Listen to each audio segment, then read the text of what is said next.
Salam sehat, Bapak Ibu Sobat Muda yang berbahagia.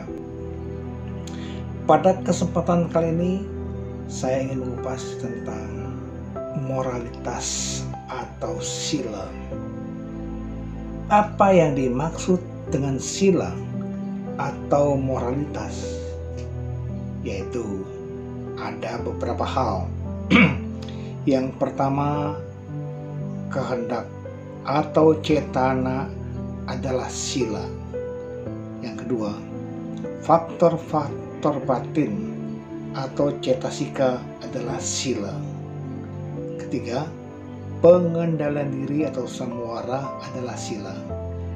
Dan ketiadaan pelanggaran adalah sila.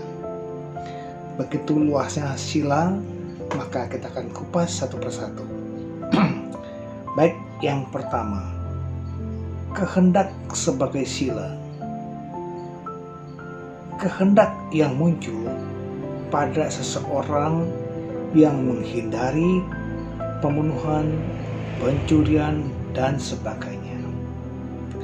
Atau pada seseorang yang memenuhi kewajiban-kewajiban seorang guru, murid, orang tua, anak, dan sebagainya, disebut moralitas atau sila.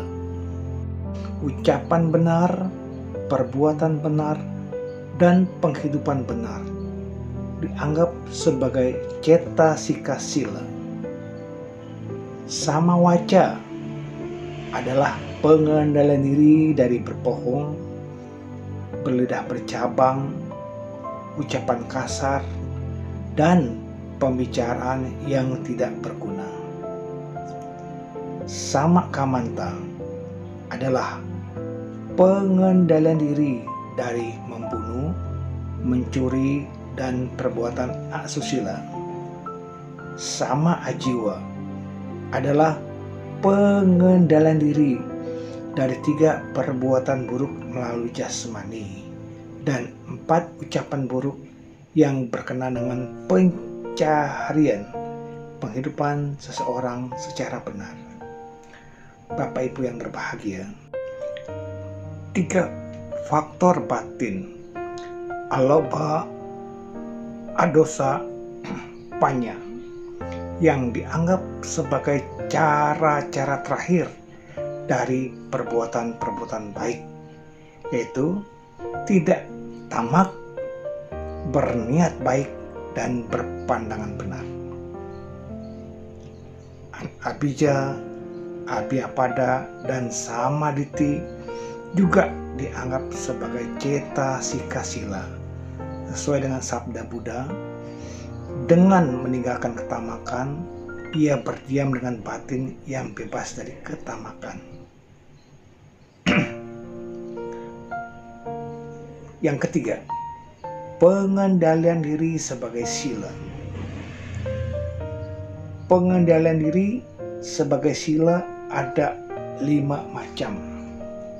Yang pertama, patimokkha samwara, pengendalian diri dengan mematuhi peraturan-peraturan komunitas biku atau sangga biku. Yang kedua, sati samwara, pengendalian indera mata, telinga, hidung, lidah, indera tubuh, dan indera batin secara sadar untuk tidak membiarkan kekotoran batin muncul di keenam gerbang. Lalu, nyana samwara, pengendalian diri dengan pengetahuan, dengan mencegah haus hamba, pandangan salah, ketidaktahuan, dan perbuatan buruk timbul, dan juga dengan memusnahkannya. Menggunakan 4 kebutuhan dengan pengetahuan untuk mencegah timbulnya kotoran-kotoran batin yang merupakan nyana samwara. Yang keempat, kanti samwara, pengendalian diri dengan kesabaran, dengan kemampuan menahan panas dan dingin, dan sebagainya. Yang kelima, wirya samwara, pengendalian diri dengan semangat, dengan mengarahkan upaya untuk mengenyahkan pikiran buruk, misalnya hasad indriawi. Begitu muncul, lalu kita lenyapkan dengan meninggalkan pandangan salah dan menjalani penghidupan benar, juga termasuk wirya samwara. Lalu pada poin yang keempat dari sila, ketiadaan pelanggaran sebagai sila. Ini adalah ketiadaan pelanggaran melalui jasmani atau ucapan terhadap peraturan-peraturan moral yang telah diambil. Ketiadaan pelanggaran dianggap sebagai kesadaran dan faktor-faktor batin yang baik dalam menghindari 10 perbuatan buruk. Dalam arti apakah disebut moralitas atau sila? Bapak, Ibu, Sobat Muda yang berbahagia, disebut moralitas atau sila dalam arti mantap tenang. Apakah mantap tenang itu? Dalam arti selaras, terkendali, yakni menjaga agar perbuatan jasmani dan ucapan seseorang selaras terkendali. Seorang yang bersila menjaga perilakunya agar mantap tenang dan perbuatan jasmaninya serta ucapannya tidak liar tetapi selaras terkendali. Bapak, Ibu, Saudara, ciri, fungsi, manifestasi, dan sebab terdekat dari sila. Bagaimana kita lihat ciri atau laksana? Yaitu apa?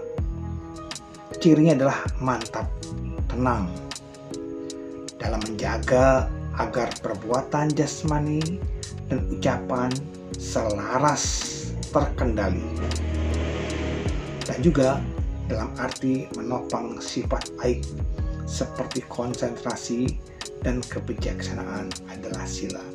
Inilah ciri yang dimiliki oleh sila mantap tenang. Lalu kita beralih pada fungsi atau rasa. Fungsi memiliki dua aspek, berfungsi sebagai tindakan dan berfungsi sebagai pencapaian. Sila berfungsi untuk melenyapkan tindak tanduk yang tak baik sebagai tindakannya dan memiliki sifat ketiadacelaaan sebagai pencapaiannya. Orang yang bersila tidak akan melakukan perbuatan-perbuatan buruk, sehingga sifatnya murni, tidak tercela dan dipuji oleh orang bijaksana. Bapak, Ibu, Sobat Muda yang berbahagia, sekarang kita lihat manifestasi atau pacu patana. Sila memiliki kemurnian sebagai manifestasinya, yakni kemurnian jasmani, kemurnian ucapan, dan kemurnian pikiran. Sila termanifestasi atau dipahami sebagai suatu sifat yang murni. Sekarang kita lihat sebab terdekat atau padatana. Sebagai sebab terdekatnya, sila berarti malu berbuat jahat atau moral yang malu berbuat jahat dalam kurung hidup. Karena Bapak, Ibu yang berbahagia, marilah kita kembangkan sifat hiri dan utapa, rasa malu berbuat jahat dan takut akan akibat perbuatan jahat. Itulah sifat terdekat dari sila. Kemudian manfaat sila. Apa manfaat sila? Sila menghasilkan banyak manfaat yang dimulai dengan kemurnian batin dan ketiadaksesalan. Sila memiliki kemurnian, ketenangan, dan kedamaian batin sebagai manfaatnya. sila memiliki kemampuan untuk memurnikan dan menyegarkan batin. Bapak Ibu Sobat Muda, kita lihat kembali. Ada 5 manfaat menjalankan sila. Yang pertama, orang yang bersila memperoleh banyak kekayaan karena rajin dan tidak lengah. Kemudian, nama harumnya tersebar luas. Yang ketiga, ia dapat memasuki lingkungan masyarakat manapun, baik kelompok yang berumah tangga maupun yang tidak berumah tangga. Bapak Ibu Sobat Muda, ia akan meninggal dengan tenang dan tidak gelisah. Yakin ia akan meninggal dengan batin yang jernih, dengan memikirkan objek yang baik. Oleh karena itu, setelah meninggal, ia akan terlahir kembali di alam-alam berbahagia. Semoga kita adalah salah satu di antara yang memetik manfaat dari menjalankan sila. Bapak Ibu Sobat Muda, juga pada bagian kitab lain disebutkan ada 10 manfaat menjalankan sila. Seseorang yang menyempurnakan latihan sila, jika ia berharap, yang pertama, memperoleh rasa hormat dan disenangi oleh rekan-rekannya. Kedua, untuk memperoleh 4 kebutuhan bagi seorang biku atau kekayaan yang berlimpah bagi seorang kepala rumah tangga. Bapak Ibu yang berbahagia. Yang ketiga, agar para penderma memperoleh manfaat besar. 4, agar para kerabat makhluk peta memperoleh manfaat besar. Yang kelima, untuk mempunyai kemampuan menahan dan melawan kemalasan dan kesenangan indriawi. Ini manfaat dari sila. Yang keenam, untuk mengatasi objek-objek yang menakutkan dan mengerikan. Yang ketujuh, untuk mencapai rupa wacara jana dan arupa jana. Kedelapan, untuk menghindari kelahiran kembali di alam-alam yang menyedihkan. Kesembilan, untuk menjadi seorang yang suci atau Arya.